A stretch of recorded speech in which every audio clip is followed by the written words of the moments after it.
안녕하세요. 오늘 여러분과 함께 살펴볼 자료들은요, 요즘 뉴스에서 꽤 자주 보이는 현상에 대한 것입니다. 네. 한때 뭐 신의 직장이라고까지 불렸던 공무원직 있잖아요. 그런데 9급, 7급 공무원 시험 지원자가 줄고 있다고 하고요. 그렇죠. 또 어렵게 합격한 젊은 세대, 그러니까 소위 MZ세대 공무원들이 1년도 채 안 돼서 떠나는 경우도 늘고 있다는 그런 내용입니다. 아, 이건 내가 상상한 삶이 아니다. 뭐 이런 목소리가 커지고 있다는 거군요. 네, 맞습니다. 그래서 오늘 여러분이 보내주신 그 자료들을 바탕으로요, 이 현상을 좀 더 깊게 들여다보려고 합니다. 네네. 왜 젊은 공무원들은 떠나고 있을까? 그리고 이게 단순히 뭐 그들만의 문제가 아니라 우리 사회 전체에 어떤 신호를 보내고 있는 걸까? 뭐 이런 것들을요. 네, 함께 좀 파헤쳐보죠. 자, 바로 시작해 보겠습니다.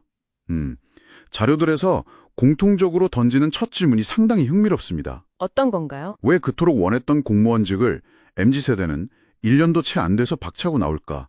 이 질문인데요. 아, 정말 궁금한 지점이네요. 여러 이유가 있겠지만 가장 핵심적인 답변으로 내가 하는 일의 의미를 잘 모르겠다는 점을 짚고 있더라고요. 의미의 부재요? 네, 뭐 시민을 돕고 싶다 이런 포부로 들어왔는데 현실은 끝없는 보고서 작성, 결제 라인 따라 그냥 기다리기, 뭐 단순 문서 작업의 반복이라는 거죠. 네. 어떤 자료에선 심지어 현실은 엑셀 셀 병합 전문가, 약간 이런 자조 섞인 표현까지 나오더라고요. 그렇죠. 그 의미의 부재라는 게 그냥 개인적인 느낌 이걸 넘어서 조직의 어떤 구조적인 문제랑 깊게 연결되어 있다 이런 분석이 눈에 띄었습니다. 아, 구조적인 문제요? 네, 한 자료에서는 공무원 조직 문화를 정답사회, 여기에 비유를 하던데요. 여전히 그 상명하복식의 호명하면 보고하고 수동적으로 대기하는 이런 방식이 아주 견고하다고 지적을 해요. 그러니까 뭔가 좀 바꿔보려고 의견을 내도 잘 안 받아들여진다는 거군요. 네. 아, 그거 원래 그렇게 해왔어. 이런 벽에 그냥 부딪히는 경험이 반복된다는 거죠. 허허, 답답하겠네요, 정말. 네, 이런 상황이 계속되면 나는 여기서 뭐 하는 거지? 그냥 시키는 대로 입력하는 기계인가? 뭐 이런 식의 무력감으로 이어진다. 이런 분석입니다. 아, 무력감. 정말 중요한 문제네요. 그런데 이게 그냥 떠나는 개인의 문제로만 딱 끝나는 게 아니라는 점. 이걸 자료들이 한 목소리로 경고하고 있습니다. 맞아요. 떠나는 MZ만 문제가 아니라 남은 조직도 흔들린다. 이런 표현이 있었죠. 네, 남은 조직까지요. 젊은 인력이 계속 빠져나가면 당장 인력이 부족해지고 그럼 뭐 남은 사람들 업무 부담은 당연히 커질 수밖에 없고요. 그렇죠. 과부하가 걸리겠죠. 결국에 이게 행정 서비스의 질적 저하로까지 이어질 수 있다. 상당히 좀 심각한 경고인 거죠. 맞습니다. 그래서 문제 해결의 관점을 좀 바꿔야 한다. 이런 제안이 상당히 설득력 있게 다가왔어요. 관점을 바꾼다. 어떻게 말이죠? 그러니까 어떻게 하면 이들을 그냥 버티게 할까? 이게 아니고요.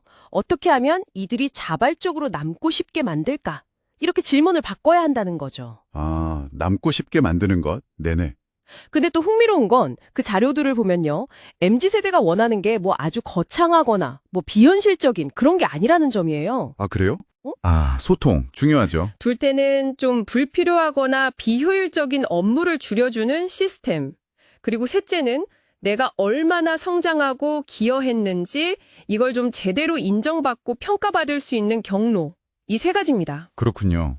구체적인 대안들도 좀 제시되어 있었죠? 네, 있었습니다. 예를 들면 그냥 형식적인 보고서 말고요. 실제 성과 중심으로 업무를 정리하고 공유하는 방식. 네. 그리고 또 꽉 막힌 출퇴근 시간 대신에 업무 특성에 맞는 유연 근무제 확대 실험, 뭐 이런 것들이요. 유연 근무제형. 또 연차나 수당 같은 그런 보상 외에 개인이 어떤 역량을 쌓았고 프로젝트에 어떻게 기여했는지 이걸 기록하는 직무 포트폴리오 같은 제도.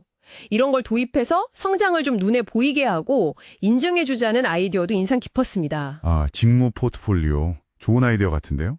결국 공무원이 된다는 것이 그냥 안정, 이걸 넘어서 의미를 지키면서 성장하는 일이 될 수 있어야 한다. 뭐 이런 이야기네요. 네, 바로 그겁니다. 오늘 주로 이제 공무원 조직에 초점을 맞춰서 이야기를 나눴지만요. 사실 자료의 마지막 부분은 이 현상이 비단 공직사회만의 이야기는 아닐 수 있다. 이 점을 시사하고 있어요. 아, 다른 조직에서도 비슷할 수 있다. 네.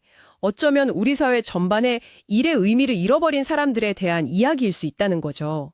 뭐랄까, 여러분의 일터는 어떤가요?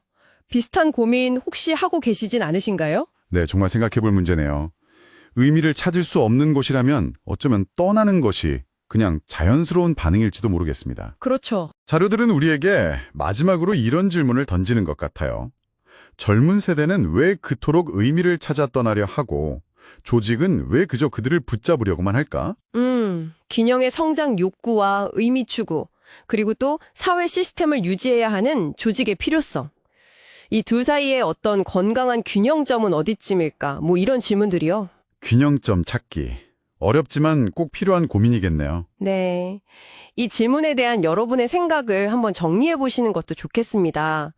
결국 자료의 마지막 문장처럼요. 우린 함께 살아가야 하니까요.